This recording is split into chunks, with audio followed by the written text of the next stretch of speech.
Hello Hornby fans and welcome to another episode of Signalbox. I wanted to start off by saying thank you to all those who gave me birthday wishes and sent cards last month. It was really appreciated. I'm extremely humbled. But on to this month. We've got some amazing models to show you, so here's what's coming up. We get a closer look at the stunning BR 35028 clan line.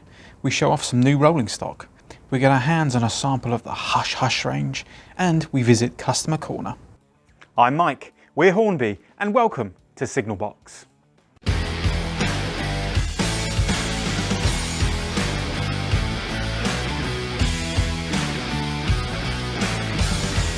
First up is BR 35028 clan line from our Centenary range. Although the introduction of new locomotives and rolling stock provided by the purchase of tooling in 1997 from an external source had been extremely useful, Hornby desperately needed to introduce a totally new locomotive, and one in demand by the railway modellers. After much research, it was abundantly clear that the model most in need of introduction was the rebuilt Merchant Navy. The body and chassis detail were like nothing else that Hornby had ever produced. A totally new power drive was developed which utilised a large 5-pole skew-wound motor that provided ultra-smooth and low-speed running. It was by far the most advanced locomotive that Hornby had ever produced. The first model released was the rebuilt Merchant Navy clan line and heralded Hornby's desire to produce high-quality, detailed model locomotives. A landmark in Hornby's development programme, the rebuilt Merchant Navy models and in particular clan line were milestones for Hornby in the 2000s, and consequently clan line has been introduced as part of Hornby's Centenary collection, celebrating the 2000 decade by utilising box artwork inspired by the Hornby Railway's packaging style of that period.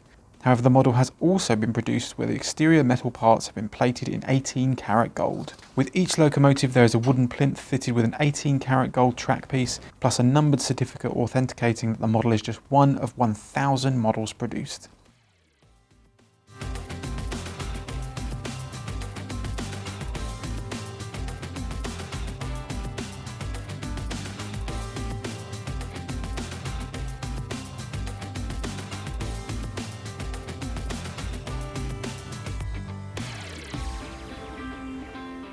Now we spend a lot of time talking and showing off locomotives, but when you're creating your layouts and running your locos, they are nothing without rolling stock. We thought we'd take a little look at some rolling stock that you can add to your layout.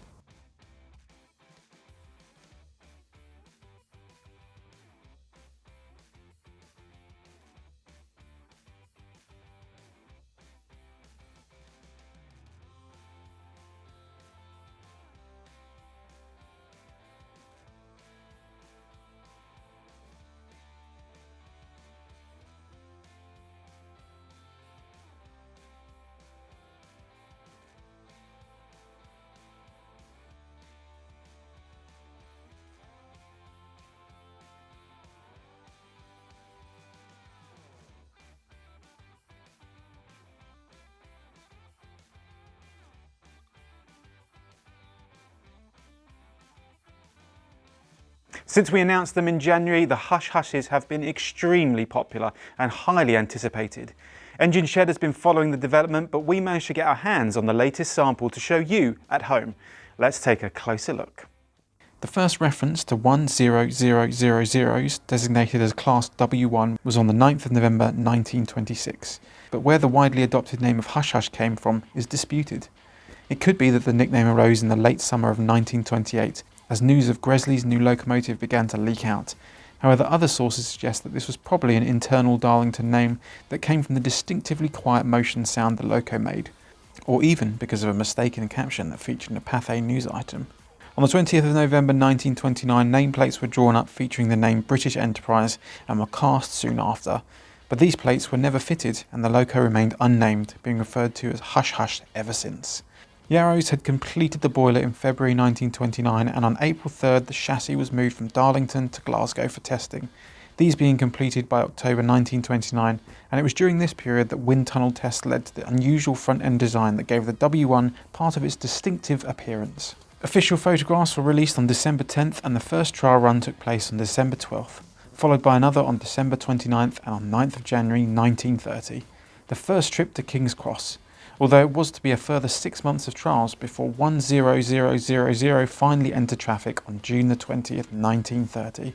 Between June 1930 and May 29th, 1933, 10000 runs 70,000 miles in service from King's Cross to Edinburgh, including the Flying Scotsman and Queen of Scots services. But in 1934, modifications and a general repair took 10000 out of service for just over a year, the locomotive returning to traffic on June 13, 1934. On August 21, 1935, 10000 was returned to Darlington for the last time in its original form, having covered another 20,823 miles since June 1934. 10000 had proved to be extremely capable, but it was also unreliable, as out of the 1,888 days in service, the locomotive spent 1,105 at Darlington Works alone. For those of you who have already got your hands on one, these will be worth the wait, and if you haven't got one yet, well, Christmas is just around the corner.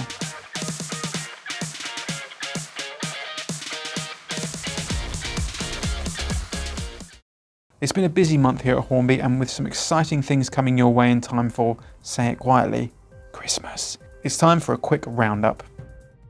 We managed to sit down with the authors of the Adventures on Trains book series for a very special virtual event in partnership with Macmillan Publishing. Hornby Magazine hosted the Great Electric Train Show virtual event. We had a special centenary competition challenge which was included in the latest Hornby Collectors Club magazine with some fantastic prizes up for grabs. Our Christmas campaign goes live on the 2nd of November at 10 AM. Think festive product hampers, fun family activities, seasonal videos and lots more. All will be published at the Hornby website. In the very near future we'll be holding a live Q&A with Team Hornby on our YouTube channel. If you have any questions you'd like to put forward to the team, send them over to marketing@hornby.com and keep a lookout on all our social media channels for updates on when the live session will be. As part of Christmas 2020, we are looking for the best model shot of the year.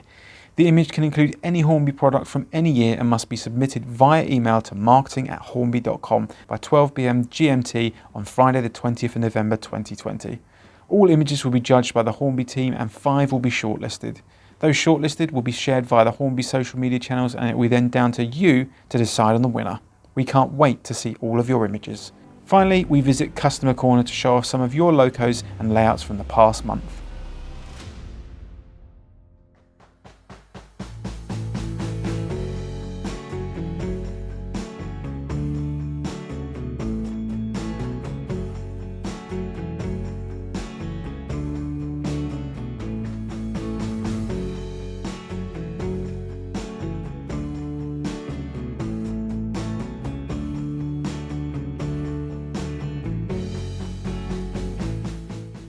As always, please continue to share your fantastic images and videos on social media, and who knows, maybe yours will be featured in next month's Customer Corner.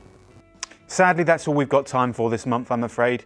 As always, don't forget to like and of course subscribe, not only because you could win a family fun project, but because it'd just be nice to subscribe. Thanks for watching. As always, I'm Mike, you've been great, and I'll see you at the next stop.